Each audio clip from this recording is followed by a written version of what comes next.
इतना अच्छा लग रहा है आप सबको एक साथ देख के, कसम से दिल से याद कर रही थी आप सबको। लो गल कर लो अम्मा, बंदा इन्ना भी झूठ ना बोले। लो कर लो गल। ये आजकल के बच्चे भी ना माँ बाप के बीच में कितना बोलते हैं? कसम से दिल से याद कर रही थी आप सबको। लेकिन आप लोग तो मेरे से पहले ही पहुंच गए यहाँ पे हैं। हालांकि घर से लेके यहाँ तक का सफर तो बड़ा लंबा है। लगता है सबने बड़ी तैयारी श्यारी करके रखी हुई थी पहले से ही। ओह प्लीज बिल्किस, लीव ये ड्रामे। हमें क्लियर व्यू में नजर आ रहा है कि हमें देखते ही तुम्हारे होश उड़ गए। और ये कह के कि आवर डॉटर्स ने यहाँ पे सबसे पहले स्टेप रखा और अब क्या होगा, यू कांट प्रिटेंड। वो बोलो जो हैपनिंग हो रही है, ओके? बेसिकली हम सबको उसी तरह शादी कार्ड डिलीवर हुआ है जैसे तुम्हें हुआ है। अब देखना ये है कि चांद का हाथ कौन विन करेगा। चांद तो कल मेरी नगीना को ऐसे घूर रहा था, ऐसे घूर रहा था कि मानो अभी ही हाँ कर देगा। नहीं, चांद नगीना को नहीं देख रहा था, वो ये देख रहा था कि उसका जो मशहूर नक्शा है वो क्या है। समझदारों के लिए तो इशारा भी बहुत होता है। गुड्डो, दुबई जैसे शहर में रहकर भी तुमने अपनी बेटी को जर्रा बराबर तमीज ना सिखाई। कभी नहीं बताया कि जब दो बड़े बात कर रहे हो ना तो बीच में दखल अंदाजी नहीं करते। बहुत ज्यादा हवाएं लग गई हैं इसे दुबई की, जरा इसको नीचे लेकर आओ। फाइन नॉट बोले ये बोल्ड है, कॉन्फिडेंट है, अपने राइट के लिए टॉकिंग कर सकती है, जो तुम्हारी बेटी तो बिल्कुल भी नहीं कर सकती। अगर तुम कहती हो तो बेबी ट्रेनिंग दे सकती है। बेबी ट्रेनिंग दे दो ना इसे। यस मम्मा।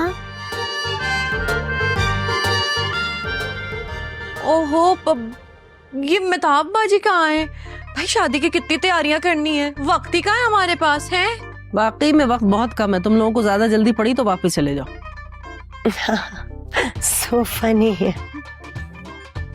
सतारा, चावल भिगो दिया तुमने? जी मैम। अरे ये इतने से चावल अपने लिए भिगोए क्या तुमने? क्या हो गया है? मेहमानों से घर भरा पड़ा हुआ है, हद कर दियो। देखते जा रही हूँ तुम्हारा दिमाग ना आसमान पर पहुंच गया है। नीचे आ जाओ जमीन पर जरा। और ये पालक काटी है, ये क्या है? सड़ा दिए सारी की सारी पालक। तुम क्या समझती हो तुम्हारे मामू के सोने चांदी के बागात है? माफ कर दो बीबी, रहम खाओ हम पर।